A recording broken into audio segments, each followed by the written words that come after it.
Depuis 15 ans, mon comptable a modifié systématiquement tous les livres comptables de mon entreprise. Oui, le gars, il tenait une double comptabilité à mon insu. Et aujourd'hui, 15 ans après, je viens de me rendre compte que j'ai perdu plus de 40 millions de francs CFA. Voilà l'appel que je viens de recevoir ce matin d'un doyen qui lutte chaque jour depuis plus de 15 ans à bâtir quelque chose. Voilà ce qui lui arrive. Voilà le salaire qu'il reçoit de quelqu'un qu'il a bien voulu aider il y a environ 15 ans. Oui, malheureusement, dans tous les actes de tous les jours, à un moment donné, on est obligé de faire confiance en des gens. On ne peut pas faire autrement.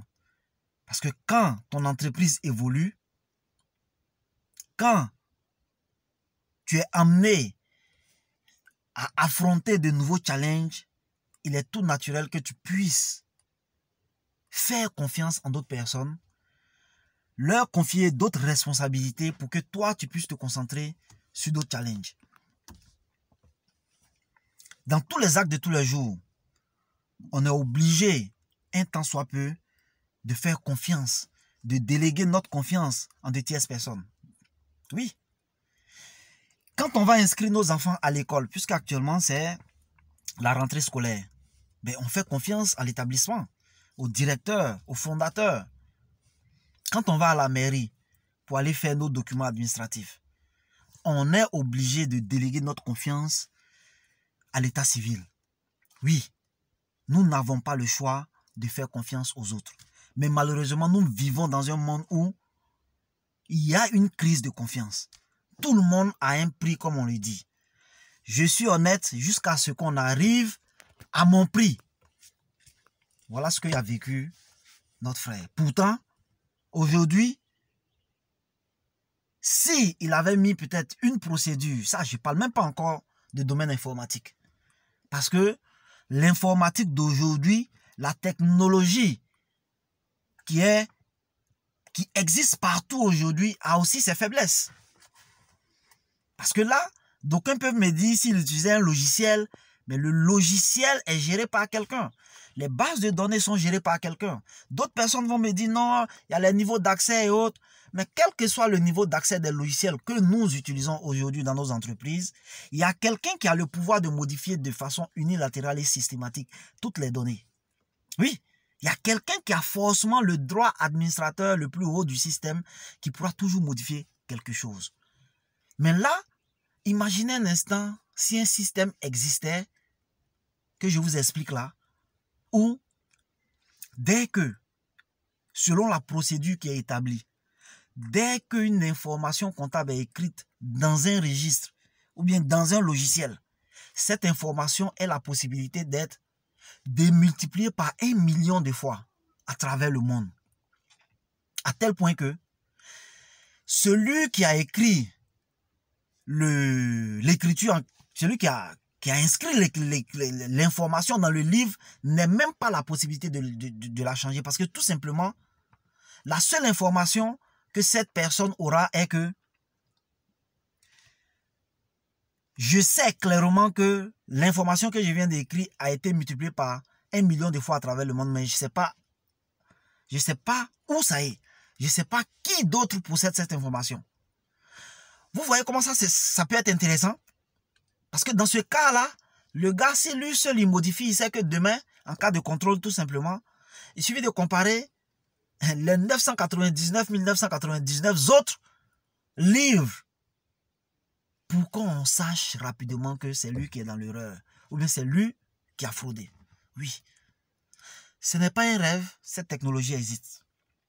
Et chaque jour, on en parle. Mais très peu de personnes savent que la blockchain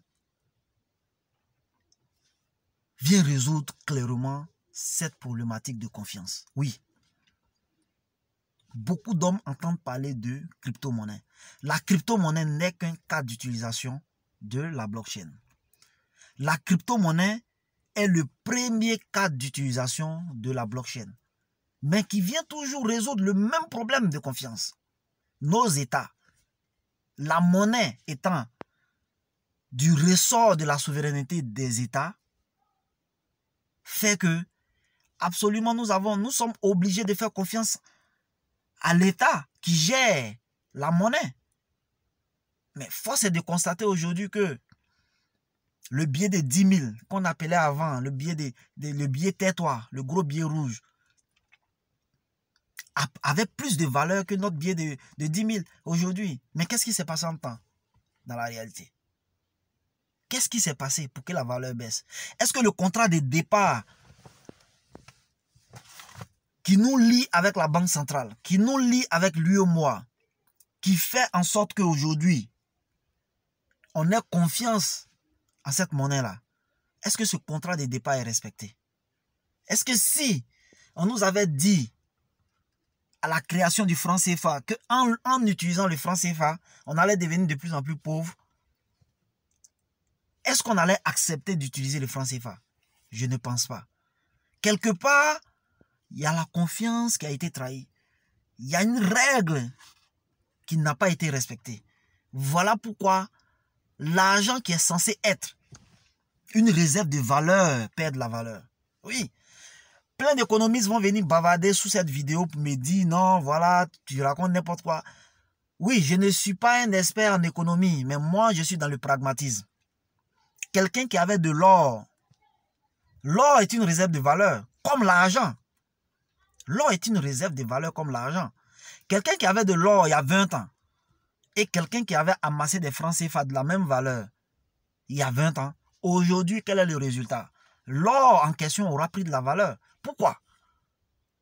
Pourquoi? Voilà la question. Parce qu'il y a la rareté de l'or qui s'installe de façon naturelle. Trouver l'or avant était plus facile qu'aujourd'hui, ce qui augmente de facto sa valeur. La question donc à se poser est de savoir, est-ce que l'argent est rare? Non. L'argent n'est pas rare.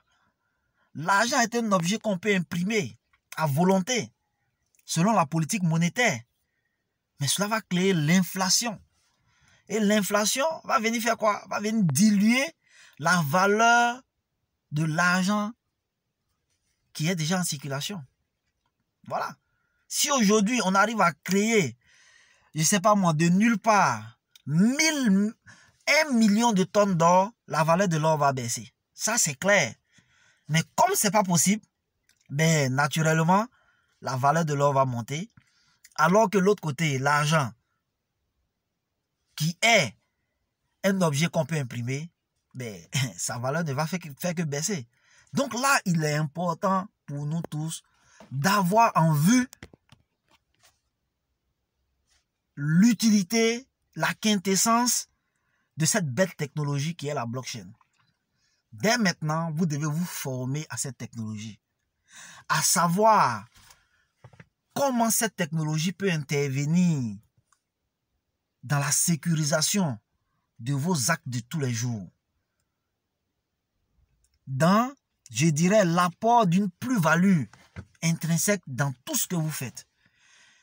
Si notre doyen, dans son entreprise, avait juste mis une procédure qui ressemble à une blockchain, à tel point que dès que son comptable écrivait quelque chose dans le livre comptable et que cette information était démultipliée par 1 million, ben aujourd'hui, il ne serait pas là en train de pleurer.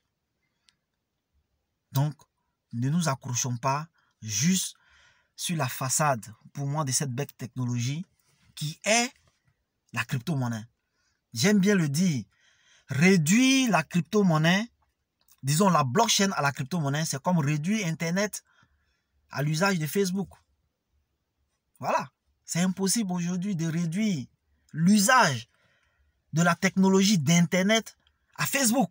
C'est impossible parce que au-delà de Facebook, il y a Twitter, il y a Instagram, il y a les sites de vente en ligne comme Jumia, Amazon et plein d'autres choses.